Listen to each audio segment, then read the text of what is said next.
وَمِنْهُمُ الَّذِينَ، اور ان لوگوں میں سے کچھ وہ ہے یؤذون النبی، جو اذیت پہنچاتے پیغمبر کو، وَيَقُولُونَ، اور کہتے ہیں هُوَ اذن، یہ تو کان ہے، ہر ایک کی بات سنتے ہیں، بس وقت دے، اس وقت سو وہی فوراً پس رواج پیغمبر پس خبری کو.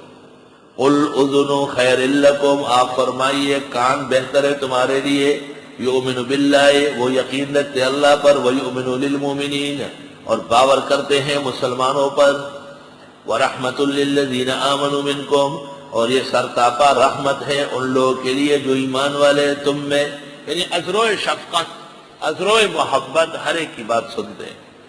والذین یؤذون رسول اللہ، وہ لوگ جو ایذا دیتے اللہ کے رسول کو، لہم عذاب علیم، ان کے لیے عذاب دردناک ہوگا. یؤذون النبی، پھر یؤذون رسول اللہ، آپ کے دونوں مقام ذکر کیے، نبوت بھی رسالت بھی. یحلفون باللہ لکم، یہ قسم کھاتے ہیں تمہارے لیے، لیردوکم، کہ تم کو راضی کر دے. واللہ ورسولہ حق ان یردوہ، اللہ اور اس کے رسول زیادہ حقدار ہے کہ یہ خوش کرے انہیں. ان کانوا مومنین، اگر یہ مومن ہیں. علم یعلموا، جانتے نہیں، انہ من یحادد اللہ ورسولہ، جو کوئی خلاف کرے اللہ اس کے رسول کا، فان لہ نار جہنم، بس اس کے لیے آگ جہنم کی ہوگی، خالدن فیہا، ہمیشہ اس میں رہے گا. ذالک الخزی العظیم، یہ رسوائی بڑی ہوگی. یحذر المنافقون، ڈرتے ہیں منافق، ہر بات ان کی بتائی، منہم، یہ سب منافقین کی مذمت ہے.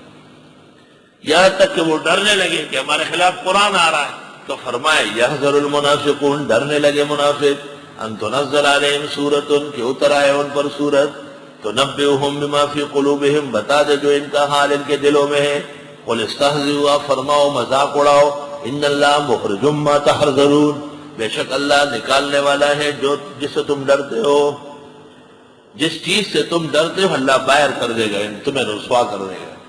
وَلَئِن سَأَلْتَهُمْ لَيَقُولُنَّ، اور اگر آپ ان سے پوچھیں کیوں مسلمانوں کا مذاق اڑاتے تو کہیں گے انما كنا نخوض ونلعب، بے شک ہم مشغول ہوتے ہیں کھیلتے ہیں. قل اب اللہ وآیاتہ ورسلہ، آپ فرمائیے کیا اللہ کا، اللہ کی آیات کا اور پیغمبر کا، کنتم تستہزئون، تم مذاق اڑاتے ہو. آیت سے پتہ چلا کہ دین کا اور اہل دین کا استہزاء، مذاق اڑانا کفر ہے، اور یہ منافقین کا عمل ہے.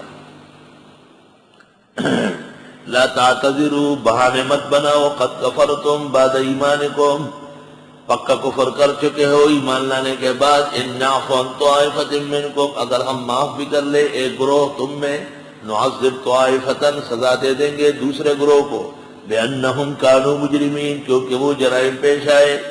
جرائم پیشہ دو ہے، حکمت ہوگی ایک کو معاف کرنا دوسرے کو پکڑنا. اس سے پتہ چلا کہ سب مخالفوں کے خلاف ایک وقت میں کارروائی ضروری نہیں. آیت سے پتہ چلا، آہستہ آہستہ